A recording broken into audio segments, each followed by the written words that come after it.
ان کے بارگاہ میں خراج عقیدت پیش کر کے دعا کر کے ایصال ثواب کرنا ہے۔ اللہ تبارک و تعالی ابھی جو ہم اس محفل کے صدقے سے مرحومات کی مغفرت فرمائے۔ جب اولاد اپنے والدین کے لیے دعا کرتی ہے تو اولاد کے دعا کی وجہ سے ماں باپ کے گناہ مٹ جاتے ہیں، اور اولاد کی دعا سے ماں باپ کے درجے بھی بلند ہوتے ہیں۔ اسی لیے ہمیں آپ کو اپنے والدین کے لیے دعا کرتے رہنا چاہیے۔ ایسا نہیں ہے کہ زیارت میں ہم دعا کریں اس کے بعد بھول جائیں۔ ہر نماز میں، ہر دعا میں، اپنی دعا میں اپنے والدین کو ضرور شامل کریں۔ اور حدیث شریف میں ہے جو انسان اپنے ماں باپ کو دعا میں شامل کرتا ہے اس کی روزی میں کبھی بے برکتی نہیں ہوتی ہے۔ اسی لیے دعا میں والدین کو ضرور شامل رکھیں۔ عزیزان کرام وقار، میں نے ایک آیت کریمہ تلاوت کی ہے سورہ نحل۔ اللہ ارشاد فرماتا ہے ان اللہ لا یحب المستکبرین، بے شک اللہ تکبر کرنے والوں کو پسند نہیں کرتا ہے، تکبر کرنے والوں کو پسند نہیں کرتا ہے۔ یاد رکھیں دنیا میں ہم جو آئے ہیں چند دنوں کے لیے آئے ہیں، پھر جب وہ دن پورے ہو جائیں گے ہمیں اللہ کے بارگاہ میں چلے جانا ہے۔ مگر اس دنیا میں ہمیں رہنا ہے تو اللہ کی مرضی کے مطابق جینا ہے، اور جینا ہے تو رسول اللہ کے شریعت کے مطابق جینا ہے۔ کیونکہ لوگ آج ایسے جیتے ہیں، آج انسان کے اندر اتنی بڑائی آ چکی ہے، اتنا تکبر آ چکا ہے، ایسا لگتا ہے کہ انسان کو مرنا نہیں ہے۔ اللہ تبارک و تعالیٰ نے تکبر کے حوالے سے قرآن پاک میں کمپلیٹلی ڈیفائن کر دیا ہے، واضح طور پر بیان کر دیا ہے کہ تکبر اتنا بڑا گناہ ہے، اتنا بڑا گناہ ہے، اور شریعت اسلامیہ میں بہت بڑا جرم ہے۔ اسی لیے اللہ تعالیٰ نے قرآن پاک میں فرمایا ان اللہ لا یحب المستکبرین، بے شک اللہ تکبر والے بندے کو پسند نہیں کرتا ہے۔ اچھا آپ کو بتا دوں، ایک حدیث شریف میں ہے اللہ کے رسول نے فرمایا، اللہ ارشاد فرماتا ہے الکبریاء ردائی، یہ کبریائی، بڑائی، تکبر میری چادر ہے۔ جو بندہ میری چادر لینے کی کوشش کرے گا ادخلتہ النار، میں ایسے بندے کو جہنم میں داخل کر دوں گا۔ اللہ اکبر کبیرہ۔ نے فرما دیا کہ یہ کبریائی، بڑائی، تکبر یہ صرف اللہ کی شایان شان ہے جو کائنات کا مالک ہے اور جو زندگی اور موت کے مالک ہے۔ تو تکبر، بڑائی، کبریائی یہ صرف اور صرف اللہ کی چادر ہے، اللہ کی صفتیں ہیں۔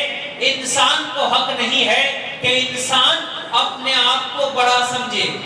انسان کا کوئی حق نہیں ہے جو بندہ اللہ کی اس چادر کو لینے کی کوشش کرے گا، اللہ تعالیٰ ایسے بندے کو جہنم میں داخل کر دے گا۔ میرے پیارے رسول کے پیارے دیوانوں، ہمیں چاہیے کہ ہم زندگی جیے تو اس مطابق جیے جو اللہ نے ہمیں دیا ہے، اور اس طریقے سے اپنی زندگی کو گزارے جو اللہ کے رسول نے ہمیں سکھایا ہے۔ عزیزان گرامی وقار، تکبر چاہے کسی بھی چیز میں ہو، اللہ کو یہ چیز پسند نہیں ہے۔ بڑائی چاہے کسی بھی چیز میں ہو، اللہ کو پسند نہیں ہے۔ اللہ نے آپ کو طاقت سے نوازا ہے تو اس میں آپ کا کوئی کمال نہیں ہے، اللہ کی عطا ہے۔ اللہ نے آپ کو حسین و جمیل بنایا ہے تو آپ کا اس میں کوئی کمال نہیں ہے. آپ کو اولاد عطا کیا ہے، آپ کا اس میں کوئی کمال نہیں ہے، یہ اللہ کی عطا ہے. اللہ کے آپ نماز کے لیے آ رہے ہیں، آپ کا اس میں کوئی کمال نہیں ہے، اللہ کی توفیق ہے، اللہ کی عطا ہے. اللہ نے آپ کو دولت سے نوازا ہے، اس میں آپ کا کوئی کمال نہیں ہے، یہ سب کے سب اللہ کی عطا ہے. اللہ کا شکر ادا کریں، اللہ کا شکر ادا کریں. میرے پیارے رسول کے پیارے دیوانوں، تکبر اتنا بڑا گناہ ہے، اتنا بڑا گناہ ہے. تکبر چاہے چھوٹا ہو یا بڑا ہو، ہر صورت میں اللہ کو پسند نہیں ہے. ایک موقع پہ اللہ کے رسول نے فرمایا لا يدخل الجنہ، مسلم شریف مشکات شریف کی حدیث ہے. اللہ کے رسول نے فرمایا لا يدخل الجنہ، اللہ تبارک و تعالی لا يدخل الجنہ، وہ بندہ جنت میں داخل نہیں ہوگا. کون بندہ؟ من کانا فی قلبہ مثقال ذرۃ من کبر، جس انسان کے سینے میں ذرہ برابر بھی تکبر ہو، وہ بندہ جنت میں کبھی داخل ہو ہی نہیں سکتا ہے. میرے پیارے رسول کے پیارے دیوانوں، تو اللہ تبارک و تعالی ایسے بندے کو پسند نہیں کرتا ہے. یہ زندگی اندھیری رات، دنیا اور آخرت کے مقابلے میں، آخرت کے مقابلے میں دنیا کی کوئی حیثیت نہیں ہے، دنیا کی کوئی وقت نہیں ہے.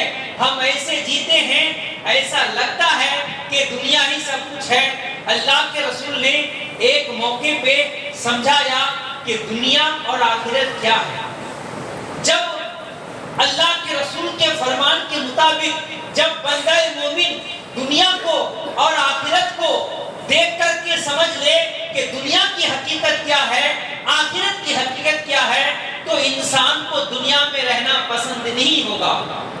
اللہ کے رسول نے دنیا کو، آخرت کو سمجھایا ہے اس طریقے سے کہ ایک انسان اپنی انگلی کو دریا میں ڈالے، ایک انسان اپنی انگلی کو دریا میں ڈالے اور پھر دریا سے نکالے، دیکھے کہ انگلی کے پور میں کتنا پانی آتا ہے. تو آپ انگلی کو دریا میں ڈالیں گے اور نکالیں گے تو ایک قطرہ انگلی کے پور میں رہے گا اور زیادہ نہیں. اللہ کے رسول نے فرمایا دنیا کی حقیقت، آخرت کی حقیقت ایسے ہی ہے. آپ نے انگلی کو دریا میں ڈالا، اس سے ایک قطرہ یہاں جو آتا ہے یہ دنیا ہے اور یہ دریا آخرت ہے. کہہ دیے سبحان اللہ. صرف دنیا ہے اور سمندر میں کتنے پانی ہوتے ہیں اس کی کوانٹٹی کوئی بتا سکتا ہے؟ بڑے بڑے سائنسداں بھی دریا کے پانیوں کے مقدار کو، کوانٹٹیز کو بتا نہیں سکتا ہے، وہ ڈیفائن نہیں کر سکتا ہے کہ دریا میں اور سمندر میں کتنا پانی ہے. تو اللہ کے رسول نے ہمیں آپ کو سمجھا دیا کہ ایک قطرہ یہ دنیا ہے اور پورا سمندر یہ آخرت ہے. تو سمجھ میں آ گیا کہ دنیا کی حقیقت کچھ بھی نہیں ہے، سب کے سب آخرت ہے. اللہ نے ہمیں دنیا میں بھیجا ہے تو صرف اور صرف آخرت کے لیے بھیجا ہے. اللہ نے ہمیں دنیا میں بھیجا ہے تو صرف اور صرف آخرت کے لیے بھیجا ہے. ہم دنیا میں جیتے ہیں، ہم دنیا میں رہتے ہیں، ہمارے ساتھ ماں ہے، باپ ہے، بھائی ہے، رشتہ دار ہے، دوست و احباب ہے.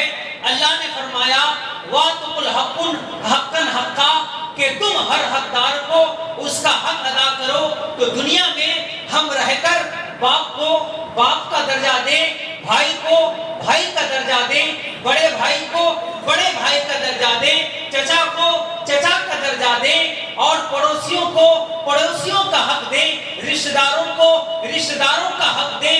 جب آپ دنیا میں رہ کر ان تمام چیزوں کا خیال کریں گے اور خیال کرتے کرتے اس دنیا سے رخصت ہو جائیں گے تو دنیا والا بھی راضی ہوگا اور مالک بھی آپ سے راضی ہو جائے گا. آپ سے راضی ہوگا تو اللہ تعالیٰ بھی راضی ہوگا، اور جس بندے سے اللہ بھی راضی ہو جائے، دنیا والا بھی راضی ہو جائے، تو اس کے لیے دنیا میں بھی رہنا اچھا ہے، قبر میں بھی رہے وہاں بھی آسانی ہے، حشر میں رہے وہاں بھی آسانی ہے، صراط میں رہے وہاں بھی آسانی ہے۔ اس لیے میرے پیارے رسول کے پیارے دیوانوں، یہ دنیا 4 دن کی ہے، ایک قطرے کی مانند ہے۔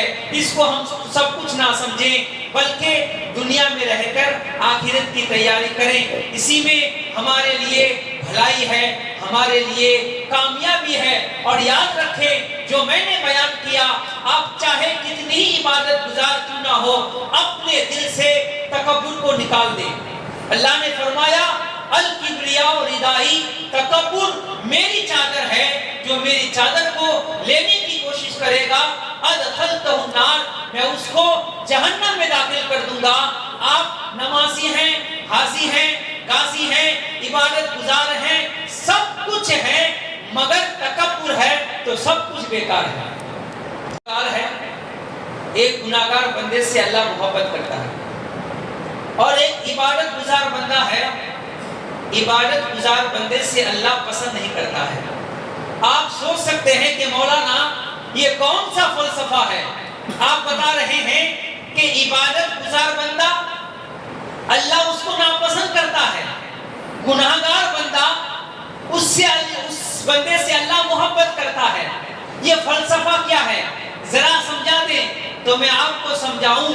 وہ گناہگار بندہ جو گناہ کرتا ہے مگر گناہ کے بعد توبہ کر کے رب کے بارگاہ میں جھک جاتا ہے، وہ اگرچہ گناہگار ہے رب اس سے محبت کرتا ہے۔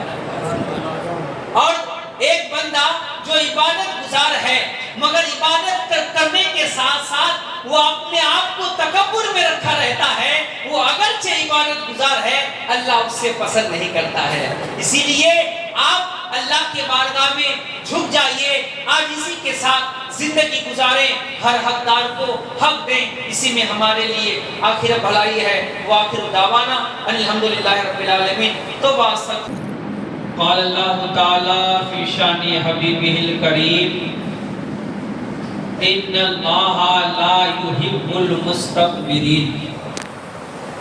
صدق اللہ مولانا العظیم وبلغنا رسولہ النبی الکریم ونحن علی ذلک لمن الشاہدین والشاکرین والحمد للہ رب العالمین۔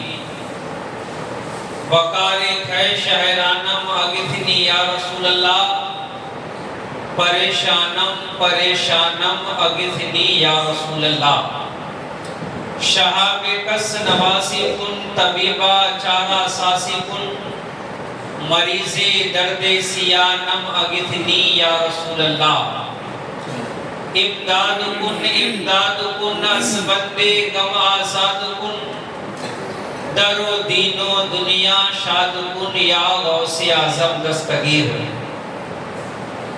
بخش دیتا ہے خدا ان کو جن کی قسمت خراب ہوتی ہے، بخش دیتا ہے خدا ان کو جن کی قسمت خراب ہوتی ہے، وہ ہرگز بخشے نہیں جاتے جن کی نیت خراب ہوتی ہے۔ نہ تیرا ایک ہوگا نہ میرا لاکھ ہوگا، نہ تعریف تیری ہوگی نہ مذاق میرا ہوگا۔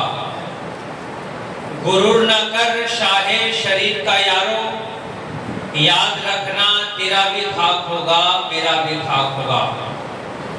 اور زندگی بھر برانڈڈ کرنے والوں، ہر چیز کو خریدتے وقت برانڈڈ تلاش کرنے والوں، یاد رکھنا کفن کا کوئی برانڈ نہیں ہوتا، کفن کا کوئی برانڈ نہیں ہوتا۔ جاگنا ہے جاگ لے افلاک کے سائے تلے، حشر تک سونا پڑے گا خاک کے سائے تلے۔ عزیزان گرامی وقار، یہ زیارت کا پروگرام ہے، مرحومہ